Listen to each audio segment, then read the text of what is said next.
bom dia a todos. Chamo-me Eugénia Inácio, represento a Agência Nacional Erasmus+, Setor Educação de Adultos. Gostaria também de cumprimentar o meu colega de painel e, naturalmente, agradecer à APSEP, na pessoa do professor Alberto Melo, pelo convite para estar aqui presente.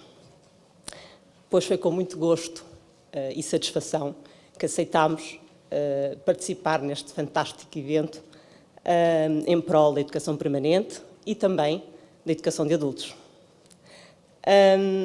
Se me permitem, gostaria apenas de abrir aqui um pequeno parêntese, por me parecer também oportuno e também por estar em prol da educação de adultos. A Agência Nacional, muito em breve, vai anunciar um evento para promover precisamente a educação de adultos, que irá ocorrer em Lisboa de 2 a 3 de junho, em que a APSEP vai estar presente e contará, portanto, com uma conferência europeia e um seminário de contacto. Estejam, por favor, atentos ao nosso site e Facebook. Fecho aqui o parênteses. E então, o que me traz aqui? Precisamente o programa Erasmus+, um programa que tem o seu tempo limitado, como todos os outros programas europeus para trás. O seu tempo de vida será, portanto, de 2014 a 2020. E é o programa europeu no domínio da educação, formação, juventude e do desporto. Com ele, pretende-se enfrentar as mudanças socioeconómicas com que enfrentamos os nossos dias e, por isso, também um instrumento importante para promover a inclusão de determinadas pessoas, especialmente os imigrantes. Pretende também apoiar a execução da agenda política europeia para o crescimento, para o emprego, justiça social e inclusão. Depois desta breve introdução, gostaria ainda de dizer também que este programa europeu, talvez ainda mais do que os outros, pretende, de facto, fazer uma ligação bastante direta com os objetivos das políticas aos projetos. Portanto, os projetos têm, efetivamente, que refletir os objetivos da Estratégia da Europa 2020, nomeadamente, dou aqui 2 exemplos, aumentar o sucesso no ensino superior e reduzir a taxa do abandono escolar. Estes projetos também deverão refletir a educação e formação no âmbito da Estratégia 2020 e assim promover a melhoria da qualidade de todos os setores através da mobilidade de pessoal e parcerias estratégicas, como irei demonstrar na minha apresentação. Ora bem, Erasmus. Erasmus, creio que todos vós conhecem, não é? Mas o Erasmus+. Porquê o mais? Precisamente, o Erasmus não se esgota, jamais, no ensino superior. Agora falamos em Erasmus também na educação de adultos, que para alguns é entendido como Grundvik e que se poderá ainda utilizar esta terminologia. Ensino escolar também existe, o antigo Comenius, ou o atual Comenius, como queiramos dizer. Na formação profissional, Leonardo da Vinci, no ensino superior, o Erasmus, como eu estava a referir, e também juventude. Portanto, temos aqui todos os setores integrados num só programa e daí o Erasmus+. Ora bem, neste slide eu tentei, de alguma maneira, resumir o programa. Temos um guia de páginas, de 500 páginas, sensivelmente, mas tentei resumir neste slide tudo que estão nessas páginas, pelo menos que sobressai, deve sobressair. Então, o que é que nós temos? Programa Erasmus+, existem 3 ações-chave. Para a mobilidade individual para fins de aprendizagem. Ação-chave 2 para a cooperação, para a inovação, intercâmbio de boas práticas. Ação-chave 3, apoio às reformas das políticas. Temos as atividades à Monnet e temos o desporto. Tudo isto num só programa. Contudo, a Agência Nacional tem as suas limitações, portanto, não gera todo este programa, gera uma parte, e essa é a parte que conseguem ver melhor. Portanto, nós estamos na ação-chave 1, na mobilidade, e no meu caso, da educação de adultos. Depois, na ação-chave 2, as parcerias estratégicas da educação de adultos. E é muito aqui que eu vou resumir. Estas 2 ações descentralizadas estão a ser geridas pela Agência Nacional de Educação e Formação, porque existe outra Agência Nacional em Portugal que é da juventude, e, portanto, nós gerimos coisas totalmente diferentes, embora algumas das ações sejam transversais. Assim sendo, estas ações são descentralizadas porque a Comissão transferiu a gestão das mesmas para os países participantes, tal como Portugal, temos as agências nacionais noutros países, e são estas as duas ações: projetos, parcerias estratégicas e projetos de mobilidade individual para fins de aprendizagem. Antes de iniciar, a explicação sobre as duas ações, gostaria, enfim, de colocar aqui para vós os intervenientes neste programa e, mais em concreto, nestas ações. Quando se pensa em um projeto Erasmus+, Educação de Adultos, devemos ter, então, em mente que os intervenientes serão a organização. A organização poderá ser qualquer instituição, diretamente ou indiretamente ligada à educação de adultos, dependendo da ação, como já vamos ver. Depois temos o profissional, o staff, como nós chamamos. Portanto, as pessoas que trabalham para a educação de adultos poderão beneficiar também deste programa. E, por vezes indiretamente, mas também podemos pensar de forma direta, o aprendente, que surge por vezes alguma confusão quando falamos de um aprendente adulto. Temos muitas pessoas a contactar-nos porque, como são adultos, acham que podem participar no programa. Mas, de facto, o adulto aqui, o conceito não é tão lato. Nós estamos a pensar num adulto, eu creio que, como estou com profissionais, me fácil entender, portanto, estamos a pensar no adulto que teve que retomar o seu ensino não regular, ou simplesmente é um adulto que pretende dar continuidade à melhoria das suas competências. Não simplesmente por ser adulto, não é? Começando então pela ação-chave 2, como nós designamos na gíria, KA2.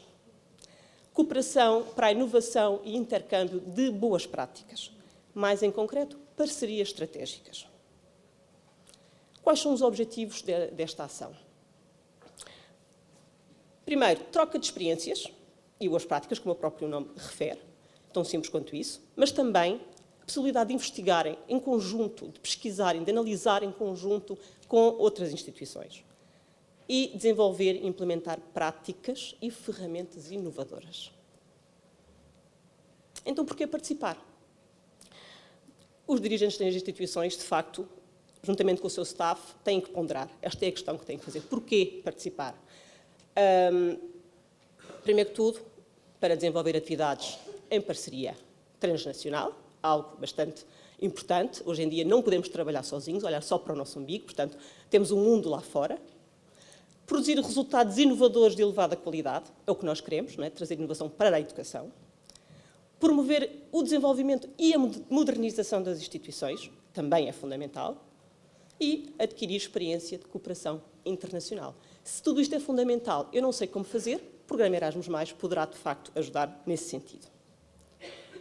Contudo, nesta ação, é necessário responder a algumas prioridades, naturalmente. Temos prioridades horizontais, que não são só para a educação de adultos, e convém, enfim, mencionar aqui algumas.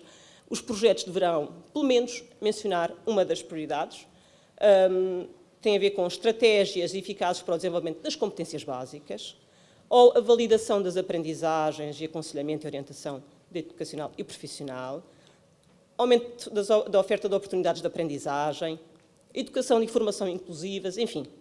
Elas são 6 e deverão estar mencionadas nos projetos, bem como prioridades para a educação de adultos. Então, quais são? Nós temos 3. É a oferta de oportunidades de educação com qualidade, adaptadas às necessidades dos diferentes aprendentes. Portanto, dar a possibilidade de oferecer aquilo que os aprendentes necessitam efetivamente. Temos ainda a prioridade para desenvolver e alargar as competências dos educadores de adultos. Portanto, o pessoal, o staff, deverá estar preparado para responder a estas necessidades. E desenhar e implementar prestações efetivas para melhorar as competências básicas. Exemplos dos resultados de um projeto no âmbito desta ação KA2.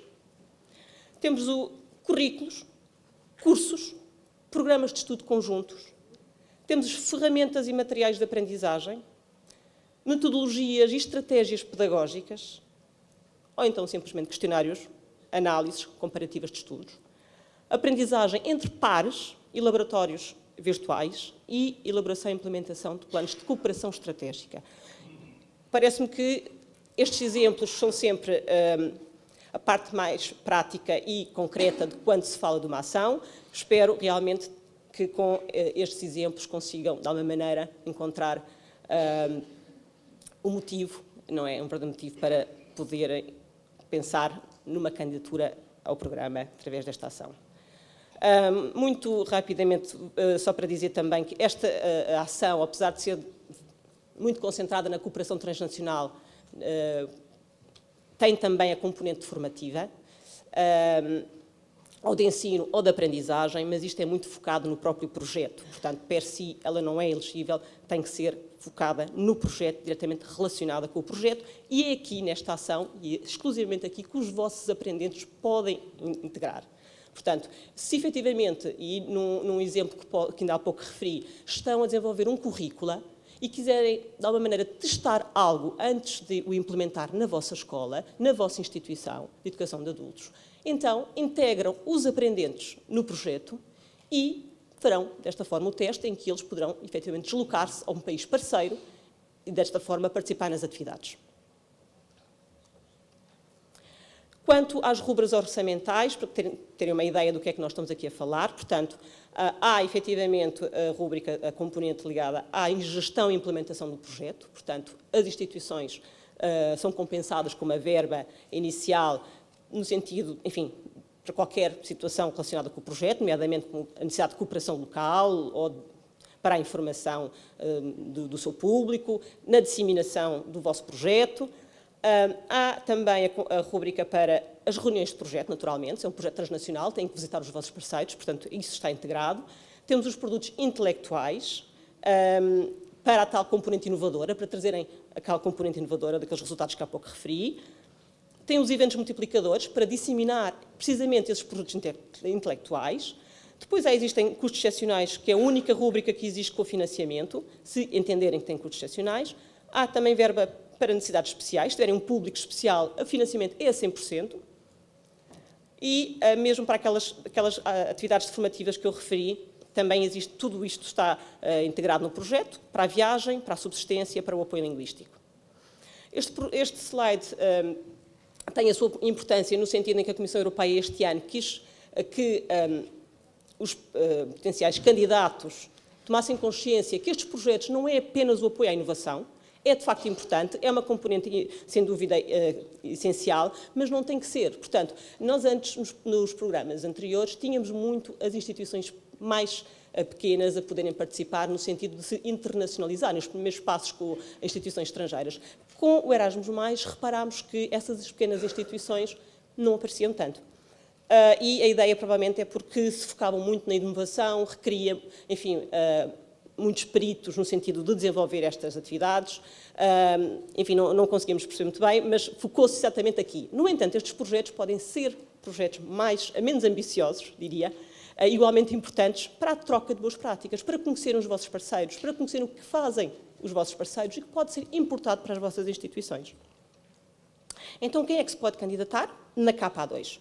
Qualquer instituição relacionada, pode estar relacionada com o programa ou não, e que esteja estabelecida no país do programa, isso é importante. Depois temos uma instituição coordenadora, que irá apresentar a candidatura em nome das outras instituições. O número de organizações participantes, no mínimo 3 organizações de 3 países do programa, e todas as instituições parceiras devem ser identificadas no momento da candidatura. A duração deste projeto poderá ser de 1 ano a 3 anos, estipulado em função dos objetivos que pretendem atingir e com o tipo de atividades planeadas. Normalmente, foi assim nos outros anos, a candidatura é no início do ano, sensivelmente, 31 de março, veremos como vai ser no próximo ano, e os projetos deverão começar entre 1 de junho a 31 de dezembro. Subvenção mínima, 12.500 euros por projetos mais pequenos, de menor dimensão, e de 450 mil euros para projetos no máximo de 3 anos, e eventualmente com mais países, enfim. Quanto à ação K1, portanto, mobilidade de indivíduos para fins de aprendizagem, e estamos a falar aqui de mobilidade apenas de pessoal das instituições. Quais são os objetivos, então, para as instituições que participam? no âmbito desta ação.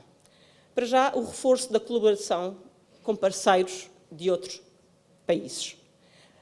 Depois, melhorar as capacidades de gestão e de estratégia de internacionalização. Mais uma vez, esta ação, bem como a outra, permitem esta situação. Depois, método de atuação aperfeiçoado e inovador, orientado para o grupo-alvo. E o ambiente mais moderno e dinâmico, empenhado e profissional no seio da organização. Tendo um staff motivado, podendo aprender, enfim, em contextos diferentes, trazer práticas, metodologias diferentes de outras instituições na Europa. Parece-me que será um bom motivo para um melhor contributo dos professores, dos profissionais de educação de adultos. E para o próprio pessoal, para o próprio professor, formador, enfim, profissional, também tem objetivos, que é melhorar as suas competências, não é? No âmbito dos seus perfis, ou mesmo no âmbito das línguas estrangeiras, melhorar a sua qualidade de trabalho, em prol dos seus aprendentes, e, obviamente, um desenvolvimento profissional e, por que não, e quiçá, na evolução de carreira. Também aqui se podem questionar, então, mas porquê? Tudo isto já me pareceu realmente ser suficiente para uma participação, mas mesmo assim, porquê participar? Como foi referido na outra ação, e aqui repete-se, portanto, para um desenvolvimento de modernização e internacionalização das instituições, para a formação do pessoal, para maior capacidade de desencadear mudanças e benefícios das atividades da mobilidade internacional, que traz sempre tantos benefícios no sentido de abrir os horizontes aos professores, de poderem estar em contacto com outras realidades, outras culturas, enfim. Então, quais são as atividades que são permitidas no âmbito da Ação-Chave 1? Missões de ensino. Poderão simplesmente dar uma palestra, uma aula em instituições que vos interessem, e muitas vezes, para quem está a iniciar a sua atividade profissional no domínio da educação de adultos, poderá ser também interessante poder participar nestas missões de ensino, no sentido de melhorar o seu desempenho. Então, somente a atividade é de 2 dias, mínimo, a 2 meses. A outra atividade, falamos de formação do próprio pessoal. Portanto, também é de 2 dias a 2 meses, e quando falamos em formação, referimos a cursos estruturados que existem por essa Europa fora e a job shadowing, períodos de observação de outros profissionais como vós, nas outras instituições, que poderão depois importar essas práticas na vossa própria instituição. As rubricas orçamentais, falamos aqui também de uma verba para organizar toda essa mobilidade, para a viagem dos profissionais, para a subsistência, a própria inscrição quando se trata de cursos de formação estruturados. A inscrição também está contida no projeto. Há limites, mas é preciso sabê-los e contornar essa situação. Há as necessidades especiais. Se tiver efetivamente profissionais com esta necessidade, o financiamento poderá ser a 100%. Custos excepcionais, se for necessário, aí há sempre um cofinanciamento. E quem é que se pode candidatar? Aqui apenas falamos de instituições diretamente relacionadas com a educação de adultos e que estejam estabelecidas no país do programa. Alerto para estas ações de mobilidade, com o programa Erasmus+, é possível criar consórcios.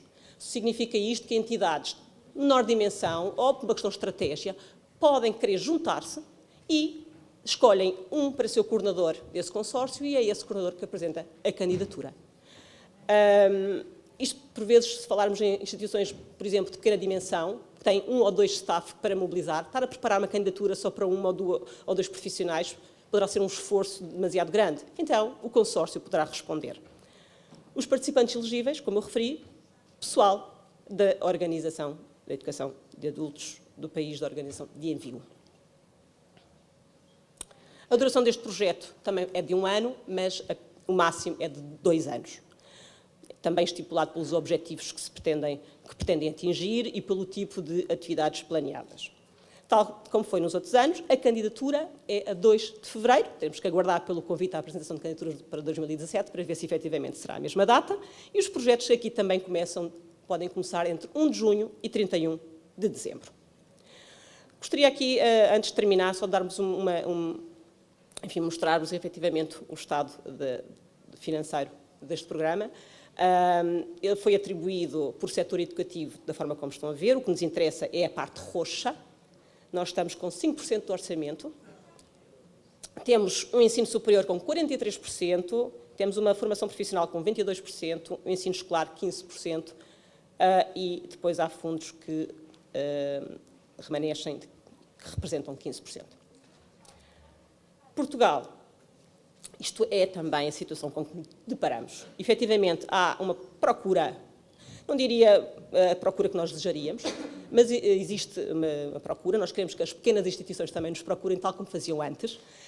Temos aqui trabalho ainda para fazer. No entanto, sei que podem se confrontar aqui com uma situação, de facto, nada fácil. O aprovado fica muito aquém do que se tem para aprovar, mas esta, de facto, é a nossa realidade. Nós trabalhamos apenas com verba comunitária, não há verba nacional, e a ideia, efetivamente, é que a Comissão Europeia, numa próxima oportunidade, nos possa contemplar com mais verba para podermos chegar àquilo que nos procuram.